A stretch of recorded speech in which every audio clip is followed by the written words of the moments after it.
Pinay OFW patay sa bansang Kuwait matapos nitong kitilin ang sariling buhay. Pero ang pamilya ng nasabing OFW ay gustong maimbestigahan ito ng malaliman, lalo na't nagbabahagi pala ang OFW sa kanyang asawa na may mga alitan sila ng kanyang makatrabaho na Pinay din. Nababanggit din ng OFW sa kanyang asawa na wala naman daw problema sa kanyang mga amo sa loob ng 10 taon na pamamasukan niya dito bilang OFW or kasambahay. Ang problema daw ay nasa mga kasamahan niya na mga Pilipina din. Kaya gusto ng pamilya ng OFW na namatay ay ipa-autopsy ang bangkay ng asawa para malaman ang tunay na pangyayari.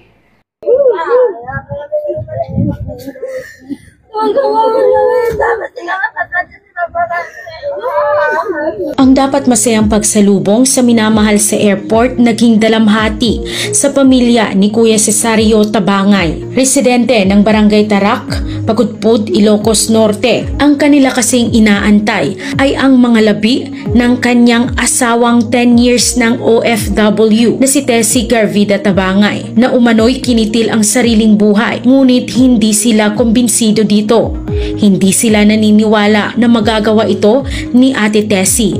Ipinagtataka pa ng pamilya kung bakit natagalan bago nila nalaman ang masamang nangyari. December 31, 2023 pa ang insidente, ngunit naipaalam lang sa kanila noong February 10 ngayong taon. Sobra ang pagdadalamhati lalo na ng kanyang 4 na anak at ang sigaw ng pamilya ay ang maimbestigahan ito at malaman ang buong pangyayari. Yung December 29, 2023, huli namin nag-usap. Kaya nag-usap kami pagkatapos nung December 31 na, 30, hindi ko namin nakakausap mula nung tagal na. Pagkatapos nung tawag ako doon sa kanila, yung mga kasama niya, hindi nila sinasagot yung cellphone nila. Kaya nung bandang huli na ng January 2, tumawag yung isang kasama niya sa cellphone. Pero akala ko nung kasama niya palang tumawag, hindi pala, yung pala niyang amo niya. Kaya nag-usap kami yung amo niya, ganito, sabi niya sa akin, mga ganito, ganun ang sabi sa akin, hindi ko maanuan yung salita niya kasi Arabo eh. Tapos pinabayaan ko na lang yun. At saka yung bandang ulit, tawag ako ulit naman, hanggang sa January 6, yan ang sana ulit tumawag sila. Pero doon kami nag-usap na naman. Ang sabi niya sa akin noon, bahala na yung UWA at saka Embassy Philippines, Embassy at saka kahit Embassy, UWA Embassy Philippines at saka yung kwan, sabi niya gano'n. Ayun, pinaano ko lang, hinihintay ko lang yung kwan nila, tawag sa akin. Pero nung kwan na, January 10 na, tumawag yung UWA sa akin sa Kuwait. Nag-text muna, pagkatapos tumawag, nag-usap kami. Ngayon, ang pagkasabi nila sa akin na patay ng misis ko. Katapos nung kan na, ayun, nag-ano na kami, naglakad na kami sa mga pwede naming lapitan. Ayun lang ang ginawa namin, ma'am.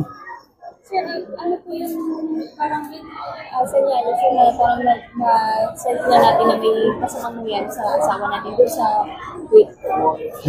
Kon ma'am, pagka alam na namin na gano'n, hindi ko naman ano kung nagbigti siya totoo, hindi.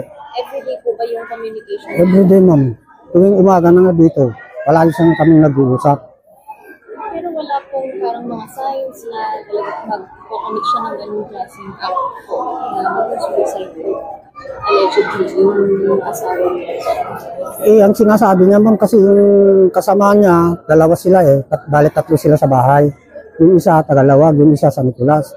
Pero ang sinasabi niya sa akin, yung taga San Nicolas, parang may alitan silang ganun. Minsan, ganun. Kasi yung nung unang talagang pinakamasakit ng loob ng misis ko, yung charger daw ng misis ko, kinuha yung taga San Nicolas.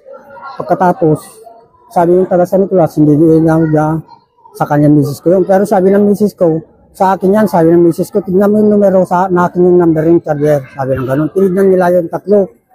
Totoo naman yun sa kanya kay misis ko yun. Pagkatapos, nung na, iba na yung sinasabi daw yung taga San Nicolas, nagsusumbong daw sa amo niya. Kaya wala namang problema ng misis ko dun.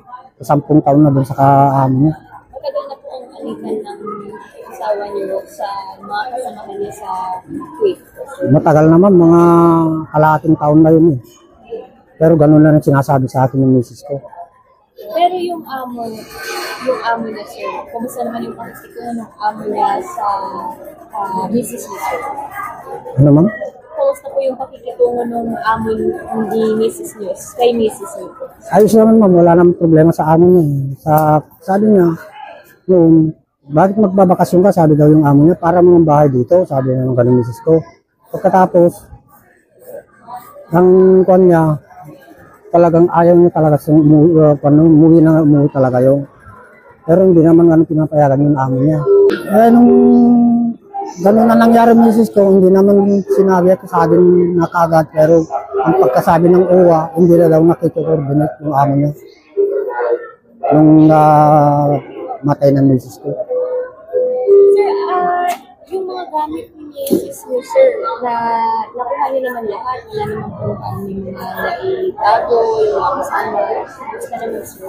Hindi rin pa namin alam ma'am kasi ang inano ko, wala pang ebidensya na yung mga gamit niya kung lahat na kagamitan niya kung nandun. Pero hindi po kayo kumbinsido din sa cause of death yung kasama? Hindi ako kanman talaga pakatotsi ko kahit kami kahit mahirap lang kami, gagawin ko ng paraan parang makita namin ang tutong kung ano nangyayari sa misis ko. Kasi misis ko pumunta ron magtrabaho, di magbiti. Kung magbiti dito na lang sana. Ilang taon na po siya doon, sir? 10 taon na sa kanyang amo ma'am. So parang nakikita niyo, sir, na Walang problema sa amo niya. Kasi yung problema, yung mga kasamaan niya daw. Kaya sabi ko sa kanya, kung gano'n ang kasamaan mo, bumuwi ka na lang ako. Ayaw naman yung amo ko, sabi lang gano'n. Kasi yung sinabi ni misis ko na uwi, huwag ka nang uwi, parang bahan mo na rito, sabi na ng amo niya. Pagkatapos, sabi yung amo niya, dagdagan ko ng sahod mo, sabi ng gano'n. Pero dinagdagan niya ng 20k dinar. Kaya ang sahod niya ngayon, 180 na. Sir, balikan ko lang, sa character po ba ng asawa niyo, sa tingin niyo magagawa niya itong alleged na suicide po? Ay, hindi ma'am. Kasi ma'am, pag naisip niya ng gano'n, balik 25 years na kami hindi nagsasama, puro abroad ang pinaan namin dalawa. Ayun lang masabi ko ma'am.